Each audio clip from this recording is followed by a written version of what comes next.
What's up, everyone? I'm Sean, and today I want to talk about the 2016 film Bad Bed. Written and directed by Nigel Bach, and filmed in his own house after the original film he was supposed to film fell through. He decided not to let this opportunity go to waste and make something, and this is what he came up with. I don't mind found footage horror films. Scratch that. I love found footage horror films, so long as they're done right. The same goes for indie horror films in general. In the right hands, a big budget isn't needed. Sometimes you can get good, if not great, results with no budget. However, this is not the case with Bad Bed. The movie opens with a disclaimer about language and graphic scenes. I would argue that there isn't any graphic scenes, because he curses a lot. We move on to Tom, played by writer-director Nigel Bach, recording himself vlog style. He's on his way to the house he just picked up at a sheriff's sale.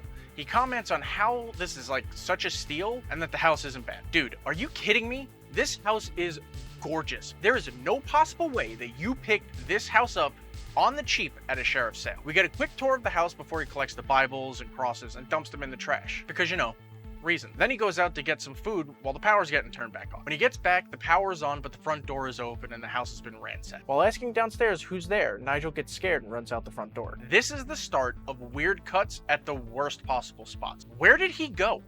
What happened after he ran away? The next day, he calls the surveillance company to get the security cameras turned back on, because this house is already loaded with security cameras. This scene goes on for far too long.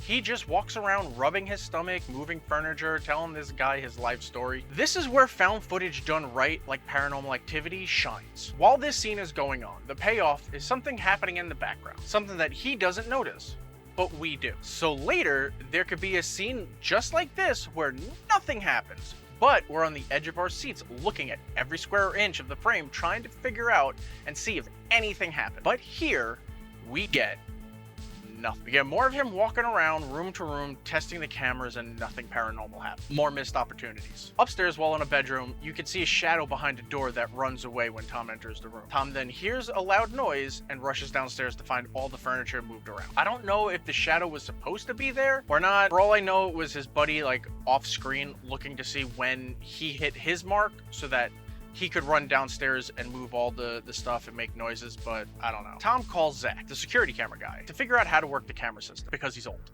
I don't know. And while outside, the door closes and locks him out. That night, we get exterior security camera shots where the yard gate closes itself and a shadow is seen on the east side of the house. While lounging in his recliner, the power goes out, and while trying to get the power back on, Tom discovers his house is extremely cold and smells bad, mainly in the basement and the attic. Yeah, Merry fucking Christmas. A lot of time is spent walking around a dark house. Besides the chairs being moved in front of the basement door, nothing really happens. Yay, we're going outside. When Tom goes outside, he checks to see if his neighbors have power. He shoots a lot of night vision exteriors of the house, but again, nothing happens. We just get more of him whining that it's always happening to him. This would have been the perfect time to show like a shadow figure in one of the windows. As a matter of fact, after he gets back into the house and he's locking the door, there is a perfect shot of him aiming the camera straight up the staircase. Someone could have been there, and you know he's not looking in the viewfinder because he's locking the door. That's the perfect time for a scare, but no. Magically, while in the attic, the power pops back. The next morning, after changing the locks, he decides, by stating to absolutely nobody, that he is going to explore the property. As he walks away, this scene doesn't cut until he's in the backyard. That's 21 seconds. 21 seconds of nothing happening. Comes across a small grave on the back of the property with an old-timey music box toy thing, and it's labeled bed. So what do you think he does? That's right, folks. He destroys the grave and takes the toy to sell on eBay. As he walks back to the house, he zooms in on the window to show how strong the vents are, and then one of the blinds descends. Hey, Tom. Vents and blinds don't work like that at all. The lights randomly turn on and off, and there is some banging, but Tom sleeps through it, at least until the attic stairs slam shut. No investigating it. Just cut straight to morning with him unsuccessfully trying to start a lawnmower. He finds a key to the shed and opens it to find a shovel and a trash bag. Inside the trash bag is a small chest, a baby photo, and a bloody towel. It's a fake ass looking bloody towel. There's some bloody clothes in there as well, and after touching literally everything, he then becomes concerned that this might be evidence of a crime. While all this is happening outside, lights inside the house are turning on. Some creepy growls are heard upstairs, and then we cut back to dun dun dun. The ladder to the attic is down. We then unfortunately go back to Tom, and he's opening the chest to find all the knives that were apparently missing in the house. But he makes a super intelligent move to bring all the knives that could have possibly been used to commit a crime back into the house. Why would you ever use any of the knives in a house you just bought? buy new knives, dude. Back in the house, the attic stairs slam shut and all the lights turn on. Cut to Tom sleeping. Does he not get alerts when there's movement detected by the cameras in the house? My security cameras go off every time a fucking car drives by. Never mind, he's talking to Zach, the security camera guy. He's seen some stuff and has been trying to get in touch with Tom just to let him know. And now the front door is open. Tom freaks out, then we get more static shots of nothing happening. Tom starts talking to the ghost and tells it that he's not scared because he's a Christian. Then why did you toss the crosses and Bibles in the trash, dude? Tom hears voices in the living room and goes to investigate, only to have the chair move in front of the basement door. He tells the ghost to stop moving the chair and opens the basement door. We can hear some sort of scratching or clawing coming from downstairs. The noise seems to be coming from behind a locked door. You know what you need to do now, right? Leave the house and come back in the morning and bring some extra people. Oh, okay, we're not gonna do that? You're just gonna get on your hands and knees in the dark and try to look under a door? Yeah, this sounds absolutely right for this movie. Now he's playing with the music toy from the grave. That's awesome. He asks it yes or no questions and it responds by playing music after. After finding out the spirit was human and was the murdered baby Ben, the table rocks violently. We all know he kicked the table, but it's fine. He looks into the history of the house and finds out that the last owners were murdered and calls to yell at the real estate agent for not disclosing any of this. The real estate agent informs him that they didn't have to. Guess what? They don't. As of 2015, no judge in New Jersey has ruled on it. According to this rule, they don't have to. So after calling the real estate agent a whore, fuck you, you fucking whore! God damn it! Classy, we cut to him mowing the property when he finds that the grave has been dug up. But fuck it, there's so much weird shit happening, why bother investigating, right? Yeah, Merry fucking Christmas. So, instead of worrying about that, let's track down the origin of that nasty smell in the house. After checking everywhere else in the house, it's time to check the attic. And by golly, what should we find? An urn, candle, and a cross under a pentagram. Or a pentacle, I can't really tell which way it's pointing, and there is a big difference, people. And now what do you do when you find an altar? You go throw it in the trash, of course. Of course. He leaves to get bags, but leaves his camera recording. Then the candle lights itself, and the voodoo doll that's there jumps. When he gets back, he finds the candle lit, but he's barely phased. He's just like, nope, and throws everything in the bag and gets out of there. Cut to an exterior shot of the house where nothing happens. While he's getting ready to shower, a crying baby is heard.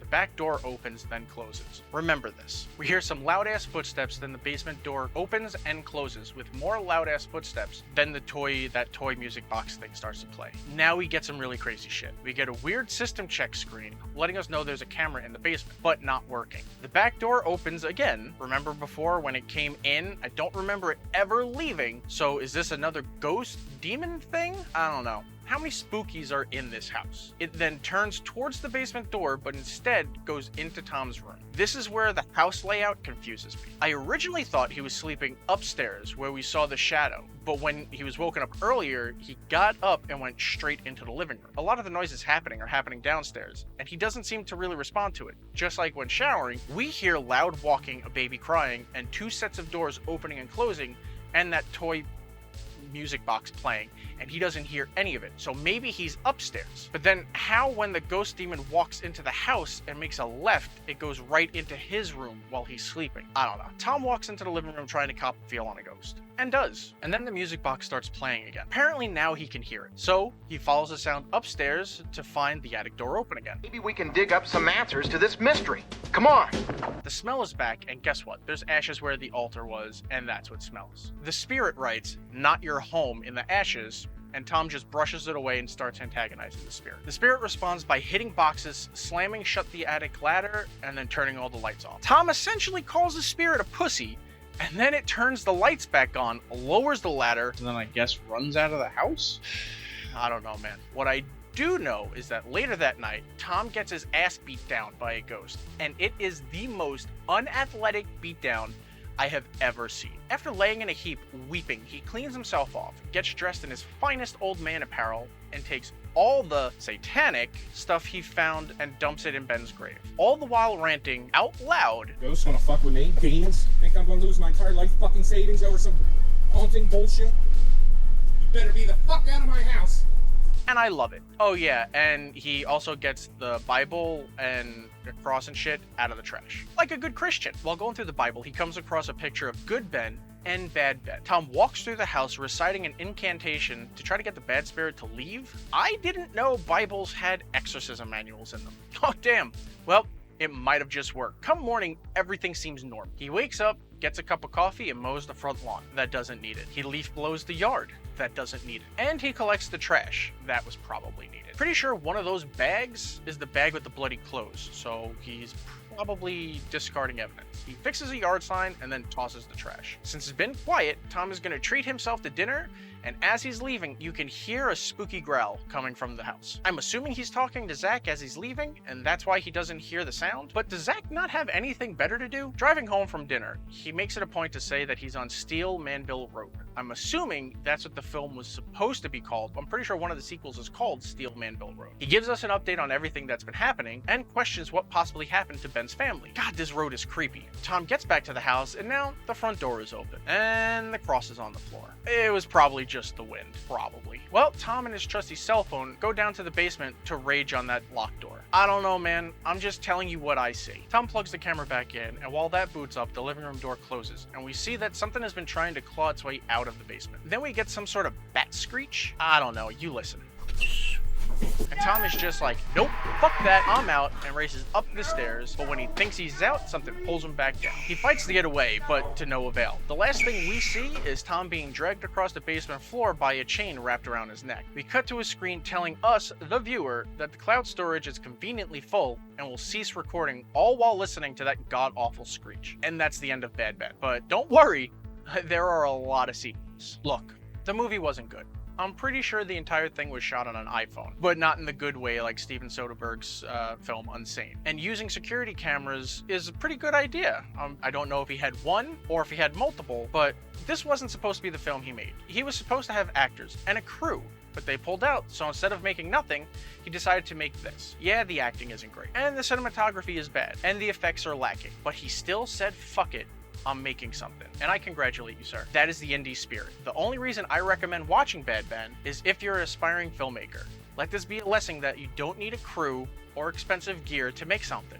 Just use what you have available and make something. Nigel even has behind the scenes stuff and a documentary of the making of Bad Ben up on Amazon Video. I recommend checking that out as well. Let me know what you think of Bad Ben, and if you think I should cover the sequels as well in the comments below. But that's it for me. I'm tired, so I'm gonna go take a nap. Later.